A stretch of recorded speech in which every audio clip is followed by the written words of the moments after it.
In the theatre of modern warfare, the battle is no longer fought only with missiles and machines. It is fought with precision, unpredictability, and the art of forcing your opponent to think twice before they act. And right now, Pakistan's air tactics are doing exactly that, turning the skies of South Asia into a chessboard where every move sends ripples far beyond its borders.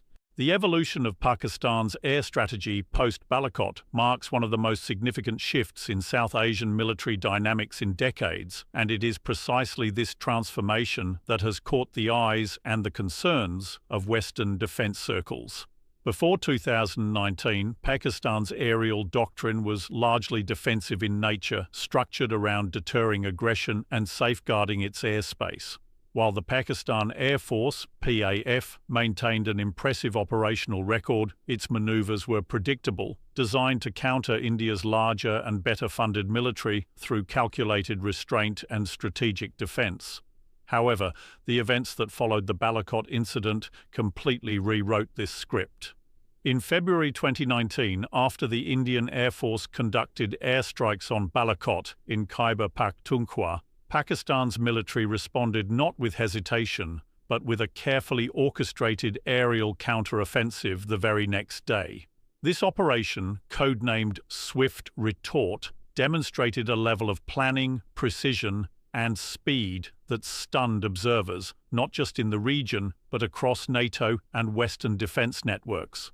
The PAF launched multiple fighter aircraft, including F-16s and JF-17s, to target Indian military positions across the line of control, deliberately avoiding civilian casualties, but still achieving the strategic objective of demonstrating capability, control, and calculated escalation. This was a crucial moment where Pakistan showcased it could escalate without spiraling into full-scale war, a nuanced tactic that many Western analysts immediately recognized as both dangerous and strategically brilliant. What made this shift alarming was not just the fact that Pakistan responded, but how it did so. The operation was executed with remarkable speed. Fighters were scrambled, coordinated targeting was achieved, and the mission was carried out within a tightly controlled window that denied the adversary time to fully respond. This is the kind of rapid mobilization capability that modern air warfare prizes, and that Western military planners often seek to perfect themselves. Moreover, Pakistan's demonstrated ability to integrate real-time intelligence, airspace management, and precision targeting into a single operational package suggested a doctrinal evolution far beyond the region's previous norms. Balakot effectively became a case study in controlled, high-intensity, limited-scope aerial retaliation, an approach that blurs the line between defensive deterrence and offensive opportunism. In the years following the incident, Pakistan has continued to refine this doctrine. Its aerial training exercises have emphasized short-notice scramble drills, deep penetration simulations, and precision strike rehearsals, signals that it is preparing not just to defend, but to respond with speed and accuracy anywhere along its contested borders. For Western defense observers, this evolution presents a unique challenge. Pakistan is no longer simply a reactive air power. It has demonstrated the willingness and capability to initiate tactical offensives without losing the moral and diplomatic high ground. The Balakot episode also underlined Pakistan's growing confidence in its indigenous platforms, such as the JF-17 Thunder, and its ability to integrate them alongside high-tech imports like the F-16. This blend of cost-effective, locally maintained aircraft with sophisticated Western-built systems creates a force mix that is both sustainable and adaptable, making it harder to predict and counter in a high-speed engagement. The shift from a static defense posture to a proactive, agile, and precision-oriented air strategy is why Western military analysts have elevated Pakistan's air tactics to a point of serious strategic consideration. Pakistan's integration of advanced drone warfare into its air tactics represents a paradigm shift in how it projects power, gathers intelligence, and engages potential threats, and this has deeply unsettled Western defense analysts who closely monitor emerging military doctrines. Traditionally, drones in South Asia were seen as secondary tools, used primarily for surveillance over hostile or contested areas, with limited offensive capabilities. However, Pakistan has aggressively moved beyond that traditional scope, adopting both indigenous and imported unmanned aerial vehicles, UAVs, to create a layered drone strategy that is not just reactive but strategically offensive when needed. This transformation is not an isolated technological upgrade. It is a doctrinal shift that brings Pakistan's air tactics into the realm of modern hybrid warfare, blending manned and unmanned assets into a cohesive operational network. The introduction of AI-assisted targeting, real-time data links, and high-precision payload delivery systems means Pakistan can now deploy drones as both the spearhead of a strike and as a support element for manned fighter operations. This versatility makes it harder for adversaries to anticipate Pakistan's moves because drones can be sent in first to probe air defenses, conduct electronic jamming, or relay real-time targeting data for follow-up strikes. A key reason Western defense circles are alarmed is that Pakistan's drone strategy does not solely depend on imported technology from allies like China or Turkey, though those partnerships have significantly bolstered its capabilities. For example, Turkey's Bayraktar TB2 drones, which proved highly effective in conflicts like Nagorno-Karabakh and Ukraine, are now part of Pakistan's inventory, offering a combat-tested platform for reconnaissance and precision strikes. Simultaneously, indigenous drone programs have been steadily maturing, producing UAVs that may not match the endurance or payload of top-tier Western systems, but are well-suited for Pakistan's regional needs, cost-effective and maintainable without foreign dependence. This dual-source approach ensures Pakistan's drone fleet is resilient against sanctions or supply chain disruptions, a factor that Western strategists note as a significant advantage in sustaining long-term operations during crises. The integration of drone warfare into broader air strategy has also introduced new layers of unpredictability. Drones can be deployed in swarm tactics to overwhelm enemy radar, serve as decoys to mislead anti-air defenses, or operate in conjunction with cyber and electronic warfare units to disrupt communications before a manned strike. This level of coordination was largely absent in South Asia a decade ago, and its emergence has forced Western defense planners to recalibrate their assessment of Pakistan's operational capabilities. Moreover, drones allow Pakistan to conduct persistent surveillance deep into adversary territory without risking pilot lives, gathering continuous intelligence on troop movements, radar positions, and missile deployments. This constant feed of actionable intelligence allows for faster, more informed decision-making during crises, enabling Pakistan to strike quickly and accurately if required. Perhaps the most troubling aspect for Western observers is that drone warfare effectively lowers the threshold for engagement. Because drones can be deployed with minimal political and human risk compared to manned aircraft, Pakistan can project force or respond to provocations in ways that keep escalation under tighter control while still achieving strategic effects. This blurring of lines between surveillance, deterrence, and active engagement makes it far more challenging for opposing forces to read Pakistan's intentions in real time. The fusion of advanced drone warfare into Pakistan's evolving air tactics has thus not only expanded its reach and resilience, but also introduced a flexible, low-cost, and high-impact tool that reshapes the operational landscape in South Asia, compelling Western defense establishments to pay close and continuous attention.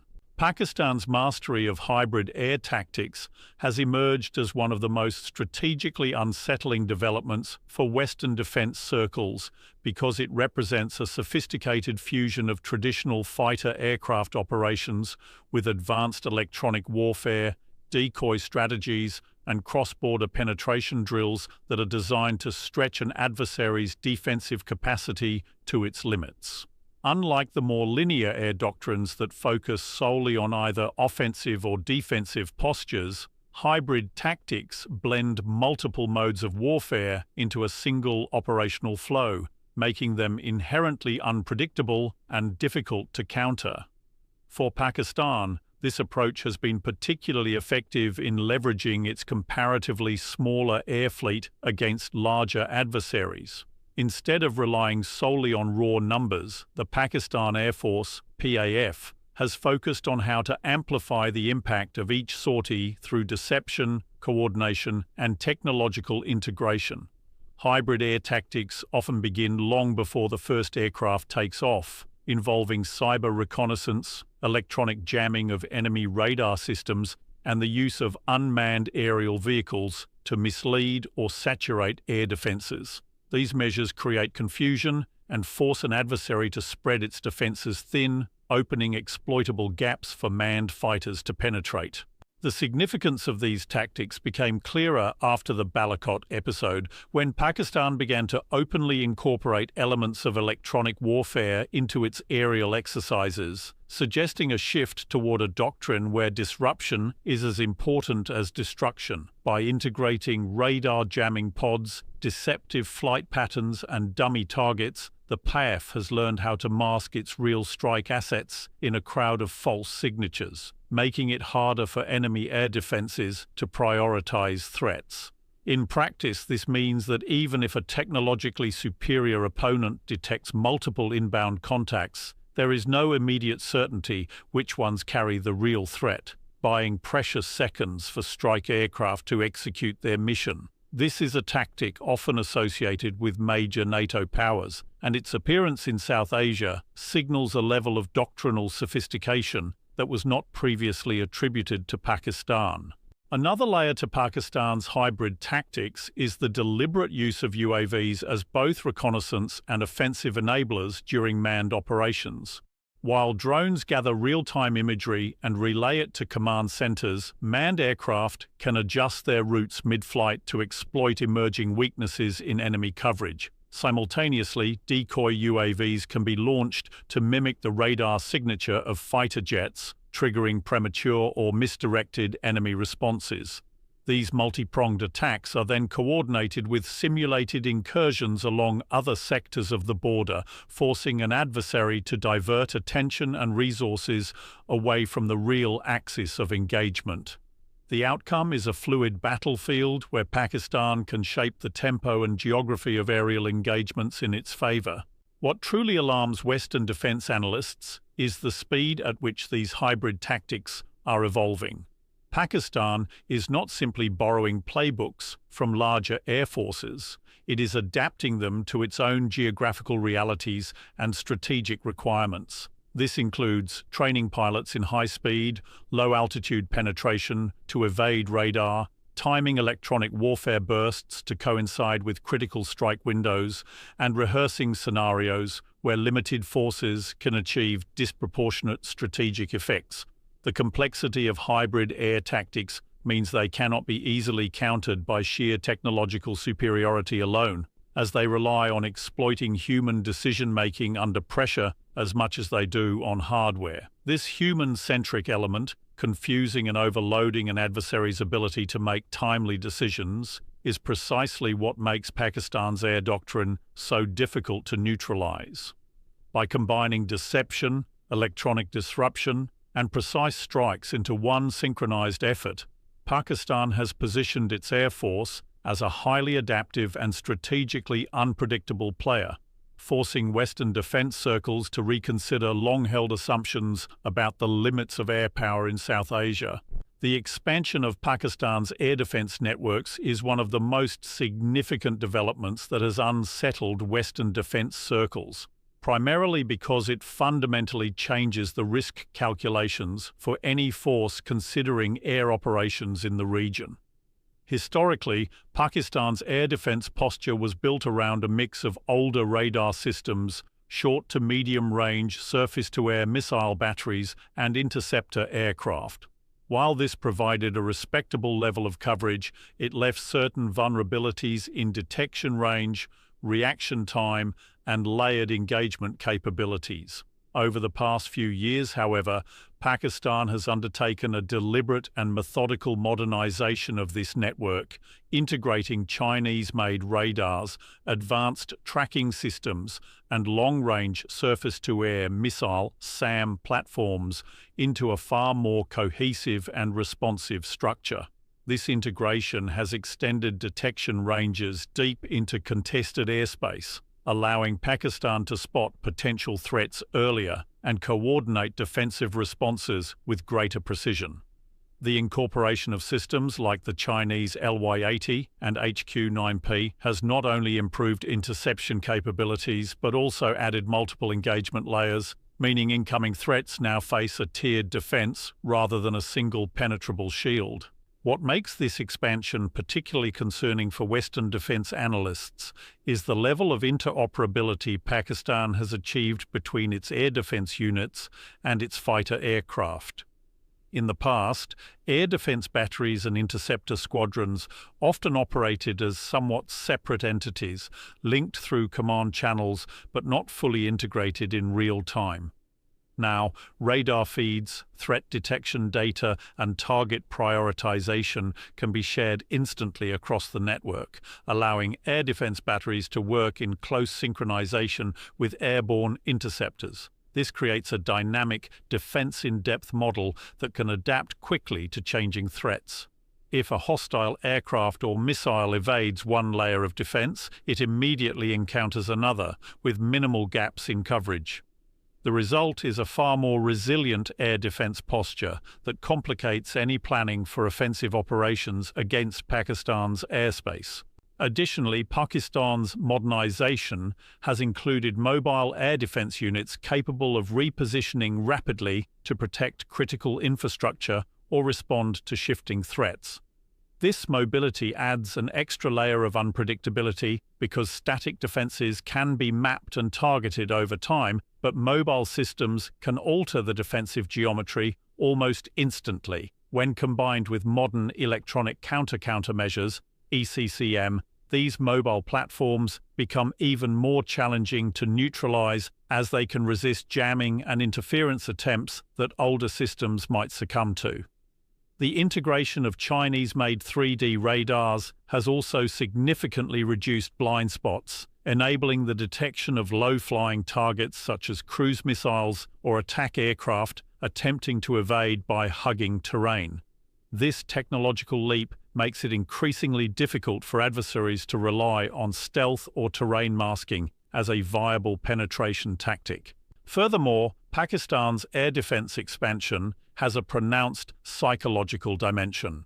The visible deployment of new SAM batteries, radar systems, and command and control infrastructure sends a deterrent signal not just to regional adversaries, but also to any extra-regional power that might contemplate using air power in or near Pakistani airspace.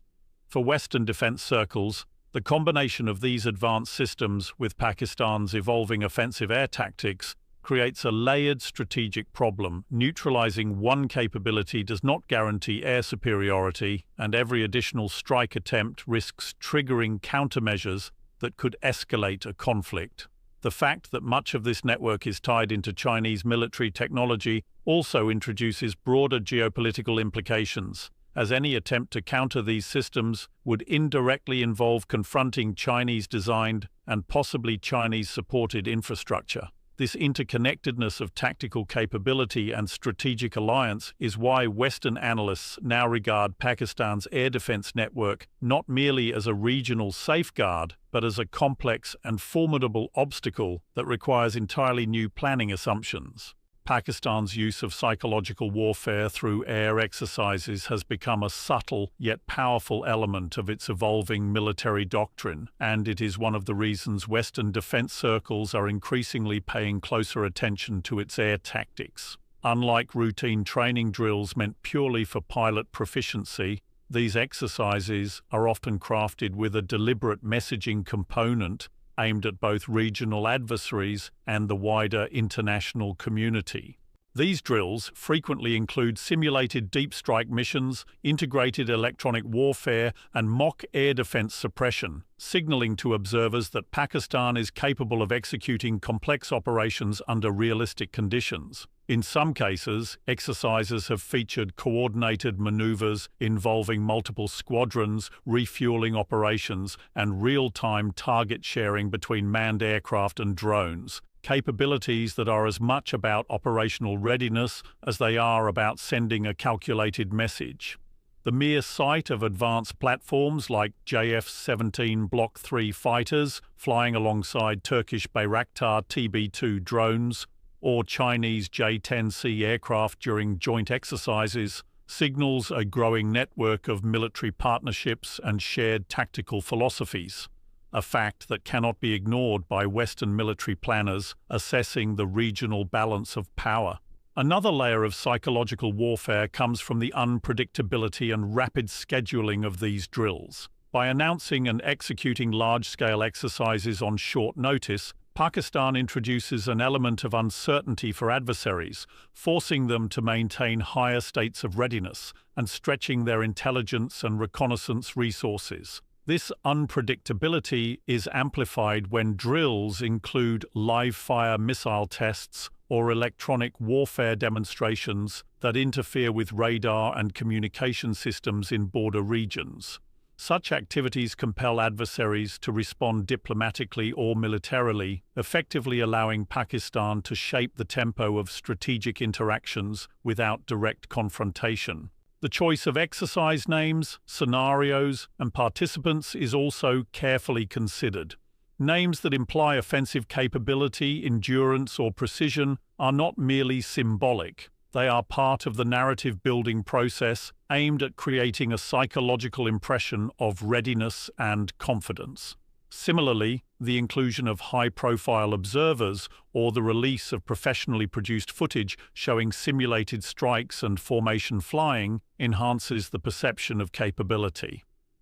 Western defense circles are particularly attentive to these details because they reveal not just the tactical competencies of the Pakistan Air Force, but also the strategic communication goals behind them. Perhaps the most potent aspect of these psychological operations is the cumulative effect over time. Each exercise, each joint drill, and each display of aerial maneuvering contributes to a growing perception that Pakistan is not only modernizing its air power, but also projecting it in ways that directly challenge the confidence and planning of its adversaries. For Western analysts, the danger lies in the fact that such psychological shaping can influence the strategic calculus before a single missile is fired. It forces adversaries to think twice, not just about the cost of potential conflict, but about whether they can truly anticipate how Pakistan would fight if a crisis escalated. By skillfully combining operational training with strategic messaging, Pakistan has turned its air exercises into a multi-layered tool of psychological warfare, a development that adds complexity to any military planning in the region.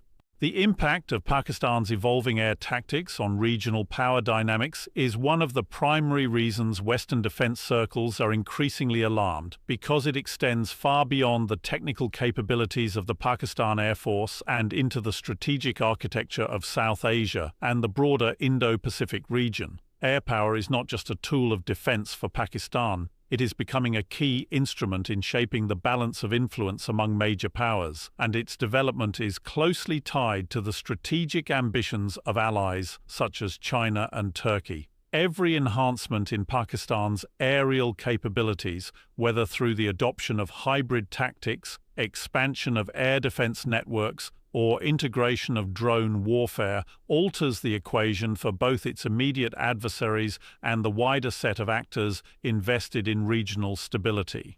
This means that Pakistan's air tactics are no longer just about defending its borders. They are about redefining its position in a multipolar competition where military readiness, alliance networks, and deterrence signaling are all interconnected. A particularly concerning element for Western defense analysts is how Pakistan's air advancements indirectly bolster China's strategic footprint in South Asia. The acquisition of platforms such as the J-10C fighter jets and Chinese radar and missile systems reflects not just a buyer-seller relationship, but a deepening operational alignment. This has implications for interoperability, joint contingency planning, and the sharing of tactical doctrines that could be deployed in scenarios extending well beyond Pakistan's immediate neighborhood. When Pakistan conducts joint exercises with China, the operational lessons learned are mutually reinforcing, strengthening not only Pakistan's ability to operate in a contested airspace, but also providing China with valuable insights into South Asian terrain, weather patterns, and adversary tactics. This creates a feedback loop in which each nation's air power improvements benefit the other, tilting the regional balance in favor of this partnership. From an Indian perspective, Pakistan's upgraded air tactics require substantial adjustments to defensive planning, which in turn demands increased resource allocation. The result is an arms race dynamic that can divert attention and budgets away from other priorities.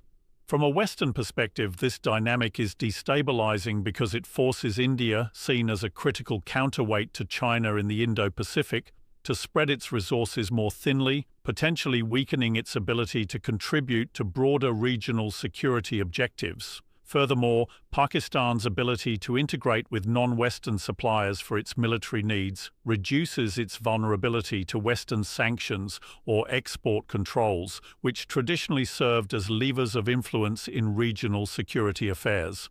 This self-sufficiency complicates efforts to shape Pakistan's behavior through diplomatic or economic pressure.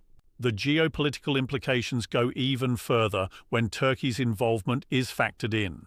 Turkish drones, training exchanges, and shared tactical approaches give Pakistan an additional axis of support that connects South Asia to developments in the Middle East and Eastern Mediterranean. For Western defense circles, this triangulation of Pakistan-China-Turkey cooperation represents a networked challenge that spans multiple theaters of strategic interest. It signals that Pakistan is not isolated in its military modernization, but is instead plugged into a growing web of nations willing to collaborate outside the traditional Western security frameworks. Psychologically, these shifts signal to other mid-tier powers that it is possible to build credible deterrent capabilities without depending on Western military aid, as long as they can cultivate alternative suppliers and strategic partners. This could inspire similar alignments elsewhere, further weakening the West's ability to shape global security norms. In practical terms, every time Pakistan conducts a joint air drill with China or Turkey, showcases its hybrid tactics in a high-visibility exercise, or unveils a new air defense upgrade, it sends a dual message to its adversaries that it is ready and capable of rapid escalation, and to its partners that it is a reliable and capable ally. This multi-directional signaling influences the strategic calculations of not only India but also the United States, NATO, and regional states in the Gulf and Central Asia. For Western defense planners, the concern is that Pakistan's evolving air tactics are not just a tactical challenge, but a force multiplier for broader strategic shifts that favor non-Western power blocs, reshaping the balance of influence in one of the most contested regions of the world. Pakistan's air tactics have evolved from a reactive, defensive doctrine into a multi-layered, highly adaptive, and strategically disruptive force that is redefining the balance of power in South Asia. From the precision and speed demonstrated after Balakot to the integration of advanced drone warfare and mastery of hybrid tactics, from the expansion of dense mobile air defense networks to the deliberate psychological messaging in joint air exercises, each element is part of a larger, coherent strategy that extends well beyond the technical realm. These advancements do more than enhance Pakistan's immediate defense. They reshape regional dynamics, strengthen alliances with China and Turkey, and challenge the strategic assumptions of Western defense circles. In this shifting environment, air power is not merely about controlling the skies, it is about controlling the narrative, shaping perceptions, and influencing decisions before the first shot is fired. And that is why, for those watching from the West, Pakistan's evolving air doctrine is not just a regional curiosity, it is a wake-up call.